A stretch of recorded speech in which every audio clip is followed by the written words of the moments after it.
O Senhor esteja convosco. Ele está no meio de nós. Evangelho de Jesus Cristo, segundo Lucas. Glória a vós, Senhor. Naquele tempo, disse Jesus a seus discípulos: todo aquele que der testemunho de mim diante dos homens, o Filho do Homem também dará testemunho dele diante dos anjos de Deus. Mas aquele que renegar diante dos homens, será negado diante dos anjos de Deus. Todo aquele que disser alguma coisa contra o Filho do Homem, será perdoado. Mas quem blasfemar contra o Espírito Santo, não será perdoado. Quando vos conduzirem diante das sinagogas, magistrados e autoridades, não fiqueis preocupados. Com o que vos defendereis, ou com o que direis? Pois nessa hora o Espírito Santo vos ensinará o que deveis fazer. Palavra da salvação. Glória a vós, Senhor.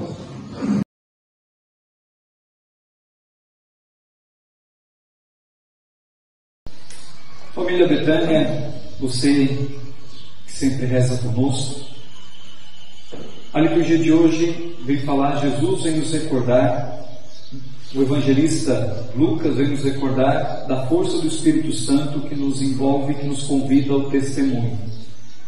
A verdadeira vivência de fé, ela se dá pelo testemunho da experiência que nós fazemos de Jesus Cristo. Quando a gente fala de testemunho, a gente fala de alguém que viveu uma experiência forte com alguém. De alguém, por exemplo, alguém que testemunha um acidente, alguém que viu, experimentou aquele acidente que aconteceu. Quando a gente fala de alguém que é testemunha de algo, a gente fala de alguém que experimenta, que verifica, que está próximo de algo que aconteceu. Quando o autor sagrado, que Jesus fala, quem der testemunho de mim, ele está falando, aquele que me conheceu, aquele que procura me conhecer, aquele que faz uma experiência profunda, aquele que faz uma experiência com o sagrado e der esse testemunho, falar, viver segundo esse testemunho, porque não tem como conhecer Jesus Cristo e não ficar impactado, não tem como conhecer Jesus Cristo e também não viver uma experiência profunda de mudança, de conversão, porque quem conhece a pessoa de Jesus Cristo, ela começa a transbordar num amor tão bonito, tão profundo, consegue experimentar uma paz que não cabe dentro dela, que ela quer fazer com que os outros também experimentem. Então, aquele que der testemunho, que não aguentar somente para si essa experiência e der testemunho para a humanidade, para trazer mais pessoas para testemunharem esse amor, experimentarem esse amor, o próprio Deus dará testemunho diante dos anjos, diante do céu. Porém, aquele que negar e olhar mais para si do que é para a realidade da fé, ele também vai negar. E é bonito perceber que ele diz assim, tem jeito, uma frase do Padre Leão, tem jeito, pode ser diferente, porque tudo pode ser acolhido e perdoado pelo Filho do Homem. Por aquele que experimenta Jesus, aquele que se abre para a experiência de Jesus, tem a chance e a graça de experimentar misericórdia. E eu gosto de enfatizar, vocês já escutaram dizer sobre isso. O que significa ser perdoado? Perdoado significa ser amado quando a gente não merece. Porque nunca será mérito. A salvação nunca será mérito. Eu posso fazer uma viagem de joelhos daqui até Brusque, de joelhos, umas 2, 3 vezes, diante de algo que alguém me ofendeu, ou diante de algo que aconteceu, pedindo perdão. O ato em si de ir de joelho daqui até lá, ou daqui a Santa Paulina, não vai amenizar a dor. Vai mostrar que eu estou disposto a pedir perdão, mas amenizar a dor não vai, porque a dor já foi instalada. O que vai amenizar a dor? A decisão de eu não deixar o mal prosperar e acolher. E o amor que haverá por detrás daquele que meu para aquele que cometeu. E aqui não o amor que é gostar, mas o amor que é decidir fazer o bem em prol dele. Assim parece que o amor é algo muito frio, mas não é. Porque a partir do momento que eu decido fazer o amor em prol da outra pessoa, mesmo quando ele não mereça, eu tenho que sair de mim mesmo. Eu tenho que morrer um pouquinho para mim, para o meu orgulho. Eu tenho que morrer um pouquinho para mim, dos meus julgamentos, dos meus comportamentos, para acolher aquilo que o outro fez de errado. Mas por que eu preciso acolher aquilo que o outro fez de errado? Simplesmente para passar a mão na cabeça e dar o braço e torcer? Também não. Mas porque é naquele momento que o amor pode transformar uma pessoa. Porque o amor constante, o amor que, quando ele é verdadeiramente vivido e acolhido e faz com que a gente viva o bem, faz com que a pessoa ela se arrependa do mal que cometeu e nunca mais volte a cometer. E aí, esse amor que constrange, quando nos acolhe, quando nós erramos, é o amor que vira bálsamo para a ferida, tirando toda a inflamação. E aqui o mais importante, rompe o vínculo do mal que se estabeleceu sobre cada um. Porque quando alguém nos ofende, acontece o pecado. Quando nós ofendemos alguém, cometemos um pecado. O que é o pecado? O pecado, ele é fruto da separação. O pecado é fruto diabólico daquele que separa. O pecado é fruto daquilo da entrada do mal na nossa vida. O Padre Léo vem dizer que o pecado, quando a gente comete um pecado, a gente é como se assinasse uma nota promissória dizendo que a gente é um pouquinho cada vez mais de Deus, do encardido e não de Deus. E quando a gente vai para a confissão e realmente reconhece o perdão dos pecados, a gente arranca essa nota promissória da mão do encardido e diz: não, eu sou de Deus, eu não sou do encardido. Por isso, aquele que der testemunho do Filho do Homem será perdoado.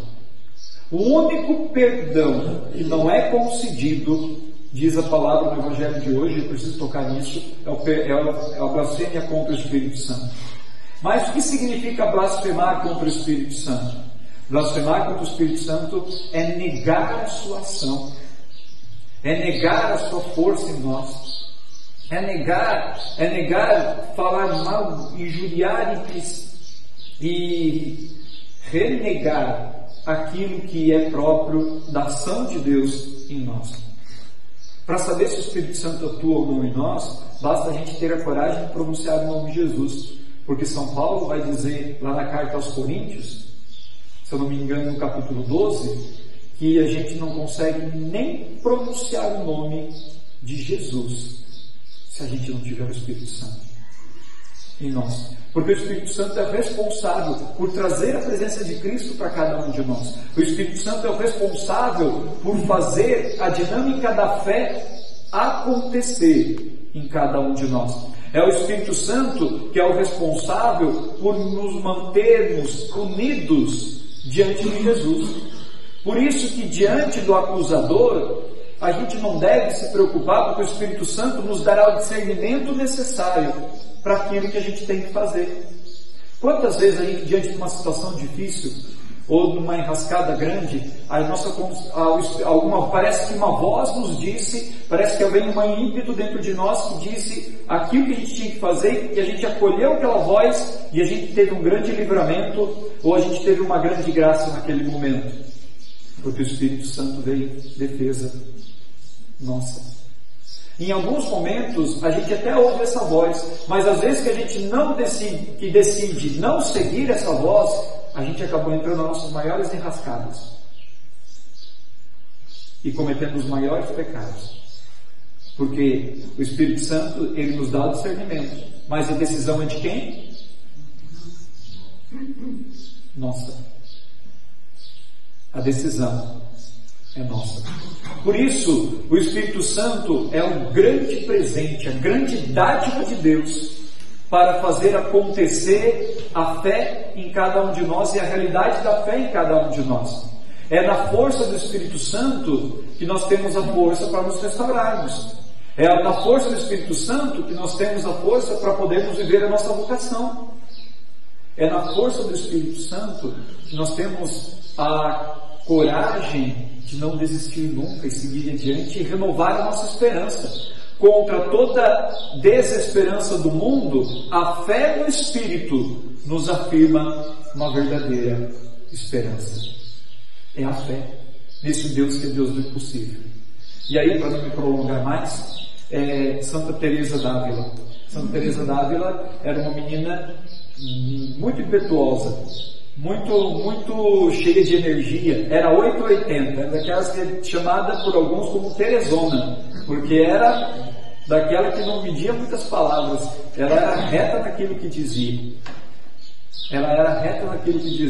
Diz que o pai dela, quando ela tinha 16 anos, ela era muito bonita, e como tinha muita gente galanteando ela ao redor, mandou ela para um convento para estudar durante um tempo, até chegar à idade de poder sair e casar. O tiro saiu pela culatra, porque depois ela decidiu ser freira, e ser freira carmelita, e no começo, vivendo a regra à risca, muito à risca, e vivendo a lei pela lei, vivendo a regra pela regra, até que mais tarde, depois, numa noite mística, que ela chama Noite dos Sentidos, uma noite escura dos sentidos, ela tem uma experiência com 2 grandes santos, que me fugiu o nome do primeiro, o segundo é São Pedro de Alcântara, e nessa noite mística, que ela teve uma experiência de fé muito bonita, ela começa a perceber que o grande segredo da vida religiosa não é se viver a regra pela regra, e que é o grande segredo para a nossa restauração. Não é que não é para viver a regra, mas simplesmente não adianta viver ela por vivê-la. Devemos viver a nossa vida com confiança em Deus, diz ela. Ao ponto que depois se tornou uma grande escritora e também escreveu sobre o castelo interior. Nós temos o acesso a esse castelo interior, o sagrado, o mais sagrado em nós, que a chave para entrar nesse castelo, do íntimo mais sagrado em cada um de nós, se chama oração. Por isso, a oração nos mantém um vínculo com o Espírito Santo, a intimidade com o Espírito Santo e o acesso ao castelo interior dentro de nós. E ela diz assim, 2 experiências bonitas que a gente até dá risada às vezes, mas que vale a pena experimentar, da força de Teresa d'Ávila. Diz que um dia ela estava passando por muitas provações, ela estava passando por muitas situações difíceis, porque também ela se tornou... ela reformou alguns mosteiros, tanto na questão religiosa, mas às vezes também como na questão material, e ela precisava, e ela muito agoniada, porque era muita perseguição, muita coisa. Disse que um dia ela estava dentro da capela rezando, né, dizendo: nossa Senhor, quem se aproxima de Ti sofre muito, né? Meu Deus, a gente sofre bastante. Ser teu amigo, olha, custa muito, porque a gente é muito maltratado. Diz que veio uma voz interior e diz assim para Teresa: Teresa, mas é assim que eu trato os meus amigos. Diz que mais que depressa ela virou para ele e disse assim: pois é, por isso você tem tão poucos. Pois é, então é por isso que você tem tão poucos. Porque muito poucos realmente procuraram a busca da santidade e acolheram a cruz como Teresa acolheu. Então, para dizer que ela não tinha papas na língua nem com Jesus. Em outro momento, em outra fala, que ela diz assim que algumas histórias relacionadas a Teresa d'Ávila que nos inspiram. Por isso vale muito a pena buscar sobre a história dela. E ela dizia que sem a graça de Deus, ela era uma pobre mulher. Com a graça de Deus, ela era uma força. Agora, com a graça de Deus e dinheiro, ela era uma potência. Diz que com a graça de Deus e com o dinheiro, ela era uma potência. Ela mesma dizia. E tem uma última história, que essa eu lembro do padre José Schmidt contando para nós, se eu não me engano, é de Teresa d'Ávila. Se não for dela, vocês me perdoem, eu confundi, mas eu penso que é dela. Diz que um dia ela precisava muito de dinheiro para poder manter o convento, né? E ela chegou com um grande empresário para pedir dinheiro. E sabendo que ela era muito bonita, e ela era irmã, ela disse assim: eu te dou o dinheiro, mas só se você me der um beijo. Já pensou pedir isso para uma irmã? Ela disse: assina aqui primeiro. Assinou, lascou-lhe o beijo e aqui, ó, foi falar. Porque ela disse assim: antes a obra de Deus acontecer, Porque ela sabia que aquele beijo não teria valor nenhum, sentimental, afetivo, não teria nenhum, não infligiria aquilo que era também a pureza dela. Não infligiria porque ela sabia que era uma necessidade muito maior impor aquele e construir aquele mosteiro, aquele convento. E ela lascou-lhe o beijo, virou as costas, pegou o dinheiro e foi embora. Não é verdade? Com a graça de Deus, com o dinheiro, uma potência. É porque se deixava conduzir pelo Espírito Santo. Só que nós também, sem a graça de Deus, quem nós somos? Agora pensa em tantos lugares que a gente já andou. Olha para a sua história. Olha para tudo aquilo que você viveu.